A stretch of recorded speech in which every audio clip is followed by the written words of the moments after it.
ایک محقق کی ایک بات بھی آپ کو سنائیں تاکہ دیکھا جائے کہ وہ کیا فرماتے ہیں.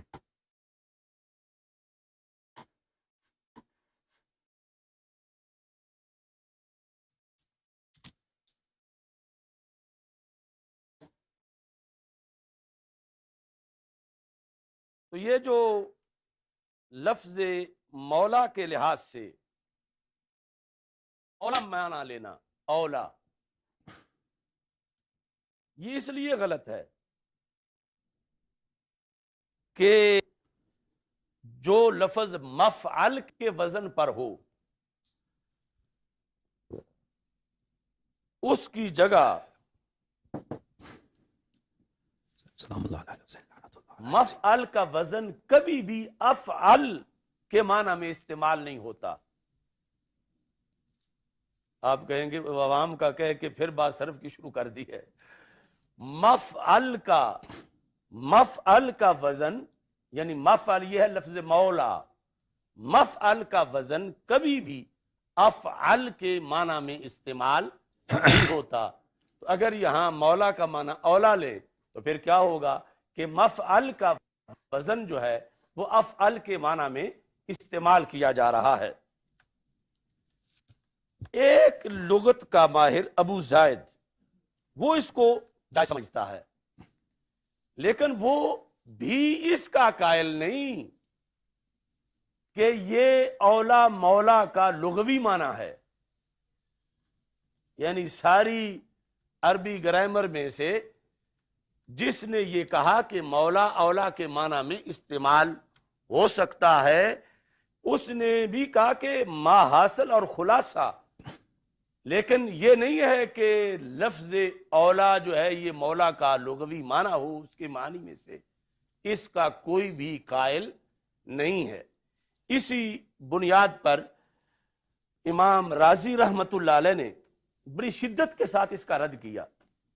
یہ تفسیر کبیر جلد نمبر 15 کے اندر آپ نے نام لے کر اچھی طرح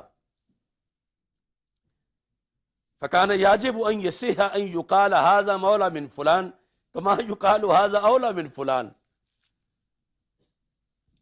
یہ رد کیا کہ مولا اولا کے معنی میں نہیں ہو سکتا. کیوں؟ اگر مولا اولا کے معنی میں ہو تو جیسے اولا استعمال ہوتا ہے ایسے ہی مولا بھی استعمال ہونا چاہیے، اور اولا من سے استعمال ہوتا ہے. یعنی اولا کے بعد لفظ من بولا جاتا ہے کہ فلان اولا من فلان، تو جبکہ مولا کے بعد لفظ من استعمال نہیں ہوتا. تو اس بنیاد پر یعنی لغوی طور پر گنجائش ہی نہیں ہے کہ لفظ مولا کا معنی اولا کیا جائے. اگر اس کا معنی اولا ہوتا تو پھر جیسے لفظ اولا استعمال ہوتا ہے ویسے لفظ مولا بھی استعمال ہوتا، جبکہ اولا تو من کے ساتھ استعمال ہوتا ہے اور مولا جو ہے وہ من کے ساتھ استعمال نہیں ہوتا. امام راضی کہتے انما نبہنا علی هذه الدقیقہ لأن الشریف المرتضی لما تمسک بامامت علی بقول علیہ السلام من کنت مولاہ فعلی مولاہ، کہ ایک رافضی نے حدیث سے لفظ مولا کا معنی اولا سے کرنا چاہا. تو میں اس لیے کہتے ہیں، میں اس نقطے پہ زور دے رہا ہوں کہ جب بھی کوئی یہ دلیل تمہارے سامنے بیان کرے اسے پوچھو کہ کہیں ایک جگہ بھی پوری عربی گرامر میں کوئی دکھا دو کہ جہاں پر جیسے اولا استعمال ہوتا ہے ایسے ہی مولا بھی استعمال ہوا ہو، کیونکہ اولا تو من کے ساتھ ہوتا ہے جبکہ مولا جو ہے وہ من کے ساتھ استعمال نہیں ہوتا. اب سارا کفر اسلام کا فرق اس سے ظاہر ہوگا. جہنم اور جنت کا فرق حدیث کی سند پر تو اعتراض نہیں، متن پر تو اعتراض نہیں، معنی کے اوپر سارا مدار ہے کہ ایک وہ معنی ہے کہ جسے وہ کر کے سمجھتے ہیں کہ اس کی عید منانی چاہیے، اور دوسرا وہ معنی ہے جو حقیقی طور پر کہ جو ہم کریں گے تو وہ ماتم کر. ٹھیک ہے عزیزو، آپ نے سنا. ان کا نام مجھے نہیں آتا کیا نام ہے اس شخص کا. یہ کوئی کٹر انٹائشیا مولوی ہے پاکستان کا، اور میں نے سنا ہے کہ اس شخص نے چیلنج بھی دیا شیعوں کو مناظرہ کرنے کی، تو میں یہیں پہ اعلان بھی کرتا ہوں کہ اگر یہ صاحب اہل گالی نہیں ہے، اہل فحاشی نہیں ہے، اور اگر انہوں نے کبھی اہل بیت طاہرین علیہم السلام کو گالی اگر سابقاً دیا ہو تو بھی اس ہمارے گفتگو کے اہل نہیں ہیں. تو اگر یہ باتیں ان میں نہیں ہیں تو ہم جتنے بھی اختلافی مسائل ان میں سے کسی ٹاپک کا وہ انتخاب کریں، شرائط بھی وہ اپنا انتخاب کریں.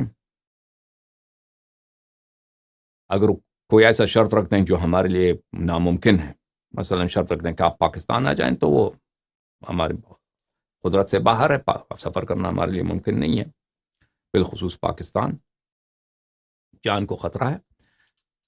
لیکن باقی جو شرط رکھتے ہیں، جو موضوع وہ انتخاب کرتے ہیں، ہم حاضر ہیں کہ ان کے ساتھ ان اختلافی مسائل جو ان کا دل چاہتا ہے، توحید پہ چاہے، امامت پہ چاہے، متاعین ابو بکر پہ چاہے، سلف صحابہ کے کرتوتوں پہ چاہے، عقیدہ امامت پہ چاہیے، تحریف قرآن پہ چاہیے، فدق کے مسئلے پہ، جو بھی یہ چاہیں یہ شخص یا اس جیسے دوسرے جو بھی مولوی ہیں، اگر یہ بشرط کہ اہل علم ہو، اہل گالی نہ ہو، اور اگر ہمارے لیے ثابت ہو گیا کہ کبھی انہوں نے گالی دیا ہے اہل بیت علیہ السلام کو سابق بھی، تو ہم اس سے گفتگو نہیں کریں گے. اگر ایسے لوگ، اگر یہ شخص جن کی تصویر آپ نے دیکھا، یہ مولوی جو ہے پتہ نہیں کیا نام ہے اس کا، ٹھیک ہے نا، یہ کوئی بریلوی ہے، اس جیسے دوسرے ہم حاضر ہیں انشاءاللہ تبارک و تعالی ان کے ساتھ گفتگو کریں، علمی گفتگو کریں انشاءاللہ تبارک و تعالی. اب آپ نے دیکھا کہ ان حضرت نے بھی، اس مولوی نے بھی کوئی حدیث غدیر سیمینار رکھا ہے، اور اس حدیث غدیر سیمینار میں انہوں نے کہا کہ اہل لغت سب نے انکار کر دیا ہے کہ کیا ہے، کہ مفعل افعل کے معنوں میں آتا ہو. صرف ایک شخص ہے ابو زید، وہ ابو زید کا نام بھی اس کو نہیں معلوم، ابو زید کون ہے، وہ اس کی کتاب کیا، ریفرنس دے دو، کیونکہ اس نے کوئی پڑھا ہوگا، کوئی آلوسی کی کتاب پڑھا ہوگا، یا تحفہ اثنا عشریہ کی جو ترجمہ ہے اردو زبان میں پڑھا ہوگا، تو اسی سے وہ نقل کر رہا ہے، کیونکہ وہاں پہ ابو زید کا اسم نہیں ہے یا اس کا کتاب کا ذکر نہیں ہے. تو اس کے متعلق اس نے کہا کہ صرف ابو زید نے اجازت دیا ہے، اور اس نے بھی یہ کہا ہے کہ یہ لغوی معنی نہیں ہے. وہ یہ جو جملہ نقل کر رہے ہیں، دیکھیں ملاحظہ فرمائیے، یہ کتاب تحفہ اثنا عشریہ میں نے آپ کو دکھایا، تحفہ اثنا عشریہ میں یہ ہے کہ سب اہل لغت نے انکار کیا ہے مگر ابو زید لغوی نے، کہ اس کو تجویز کیا ہے، اور اس کا تمسک ابو عبیدہ کا قول ہے اس آیت میں، سورہ حدید میں جو ہے، یہ مولاکم ای اولا بکم، لیکن جمہور اہل عرب در این تجویز و تمسک تخطیہ کردن. لیکن سب اہل عربیت نے ابو زید کو جو ہے کیا کیا، اس کو تخطیہ کیا ہے. اب دیکھو عزیزو، ابو زید کون؟ ابو زید تو کئی گزرے ہیں. ایک ابو زید لغوی جو ہے وہ یہ ہے، انباء الرعات علی انباء النحات، جزء ثالث، چاپ دار الکتب العربی بالقاہرہ، سنہ 1986 کی چھپی کتاب، المطہر ابن سلار البصری النحوی اللغوی ابو زید المعروف بالسروجی، جو سنہ 583 میں اس کی وفات ہے. اب اس کی کوئی تعلیف ہمارے ہاتھ کو نہیں پہنچی کہ اس نے کس تعلیف میں یہ بات کی ہے، اور پھر دوسروں نے کہا اس کو رد کیا ہے. بہرحال ریفرنس ان لوگوں نے نہیں دیا، اس ابو زید کا نام بھی ذکر نہیں کیا ان لوگوں نے کہ وہ کون سے ابو زید ہیں. ان کی کتاب اب آپ لوگوں کا موقف مجھے معلوم، آپ کہتے ہیں جلالی نے یہ کہا ہے، جلالی نے کہا ہے کہ شیعہ غلط کہہ رہے ہیں، یہ ہم حق پر ہیں، مجھے معلوم ہے، لیکن کوئی سامنے آ کر کہے نا، اگر جلالی مرد ہے تو میں نے اس کو کہہ دیا ہے پہلے، وہ آ کر مجھ سے مناظرہ کر لے پہلے اس کو. اچھا آپ نام ایک بات ہے نا، یہ جو مفتی ڈاکٹر اشرف آصف جلالی صاحب ہے نا، فدق کے موضوع پہ سب سے اہل سنت کی جسے کہتے ہیں شدت کے ساتھ موقف انہوں نے بیان کیا ہے، تو آپ ان کو دعوت دینا، گفتگو کریں. ابھی دیکھیں عزیز میرے بھائی، بات سنیں، میں نے پہلے ان کو دعوت دیا تو اتنی نہیں ہے نا. مفتی ڈاکٹر اشرف آصف جلالی صاحب فدق پہ گفتگو کریں نا. میں نے پہلے ان کو دعوت دی ہے، ابھی دوبارہ ابھی آپ ان کو بتائیں. آپ نے کب دیا ان کو؟ نہیں، مفتی ڈاکٹر اشرف آصف جلالی، میرا ان سے خود بھی رابطہ نہیں ہے. اشرف علی جلالی وہی جس نے کہا تھا لیکن سیدۃ النساء العالمین کے اس وقت وہ تمام مسالک کے لیڈر ہیں، وہ اس مسلک وہ وہی جنہوں نے کہا تھا کہ بی بی کے خطا اجتہادی تھی، وہی ہے نا جلالی، یا کوئی اور ہے؟ اس بات پہ تو اہل سنت بھی ان کے بہت مخالف ہو گئے تھے نا، لیکن فدق کے مسئلے تو ابھی سنیے، سب سے زیادہ سخت وہ ہیں. ابھی سنیے، میں ابھی سناتا ہوں. ڈاکٹر اشرف جلالی صاحب، آپ کو میرا پیغام ہے، جب یہ پیغام آپ کو پہنچ جائے تو آپ سنیے کہ جتنے شیعہ کے متعلق آپ کے اعتراضات ہیں اس کے جواب دینے کے لیے میں حاضر ہوں. اسی طرح فدق کے معاملے پر، فدق کے مسئلے پر آپ گفتگو کرنا چاہیں، علمی گفتگو جب بھی چاہیں، جس شرائط بھی آپ رکھ لیں، میں حاضر ہوں.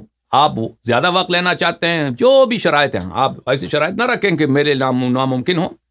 یہاں شرائط ممکن رکھیں لیکن سخت شرائط رکھ دیں. میں حاضر ہوں، آپ کے ساتھ مناظرہ کروں انشاءاللہ تبارک و تعالی، اور یہ ثابت کروں کہ ابو بکر جھوٹا تھا، ابو بکر غاصب تھا فدق کے ادعا پر، اور اس نے جیسے اس کے خلافت باطل تھی اسی طرح اس نے رسول اللہ صلی اللہ علیہ وسلم پہ جھوٹی حدیث گڑی کہ انما معاشر الانبیاء لا نورث ما ترکنا صدقہ، اور فدق کو اس نے غصب کیا سید نساء عالمین سلام اللہ علیہ سے. یہ ہم ثابت کریں گے انشاءاللہ تبارک و تعالی. اور یہ کہنا کہ ان کی اجتہادی غلطی تھی، یہ شخص نہ اجتہاد کا مفہوم سمجھتا ہے اور نہ یہ اس کو پتہ ہے کہ یہ تہمت، یہ اتہام بی بی سلام اللہ علیہ پہ نہیں ہے، یہ رسول اللہ صلی اللہ علیہ وسلم پر ہے کہ انہوں نے کیسے اپنے بیٹی کو نہیں سمجھایا کہ تمہارا میراث نہیں بنتی. ان کے ایک ہی شخص جن سے میراث ملتا ہے اس کو بھی تبلیغ نہیں کیا. قوا انفسکم واہلیکم نارا، کہ اپنے بچوں کو جہنم سے بچاؤ، ان کو بتایا بھی نہیں کہ آپ کے لیے حرام ہے. تو یہ تو سب سے بڑا جو ہے اتہام رسول صلی اللہ علیہ وسلم پر ہے. اور جناب حکم کرو. بس آپ نے اب یہ کلپ ریکارڈ کرا دیں، پھر مفتی ڈاکٹر اشرف حسیب جلالی صاحب سے گفتگو آپ کی ہوگی تو دیکھ لیں گے انشاءاللہ تعالی.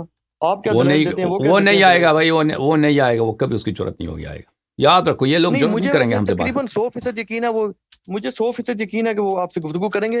حالانکہ میرا ان سے زندگی میں خدا گواہ کبھی رابطہ نہیں ہوا، نہ ڈائریکٹ نہ انڈائریکٹ، نہ ان کے کسی شاگرد سے. وہ بالکل میرا زندگی میں ان سے کوئی رابطہ نہیں ہے، لیکن مجھے لگتا ہے کہ وہ آپ سے بات کریں گے. مجھے پتہ نہیں لگتا ہی. ٹھیک ہے انشاءاللہ. اس کی ریزن ہے نا کہ پاکستان میں نا یہ ایشو بہت ہارڈ ڈیبیٹ ہوئی ہے، اس پر بہت شدید یہ معاملہ قومی سطح پہ اٹھ گیا تھا. اچھا، تو اس لیے اس پہ گفتگو مجھے لگتا ہے وہ آپ سے کریں گے. مجھے لگتا ہے، ہو سکتا ہے میری بات غلط ثابت ہو، یہ تو اللہ ہی غیب جانتا ہے. لیکن آپ نے یہ کلپ بنا دیں، اس میں آپ بے شک ان کو دعوت آپ نے دی ہے تو اس کو ویڈیو کلپ بھی ریکارڈ کرا دینا علیحدہ سے.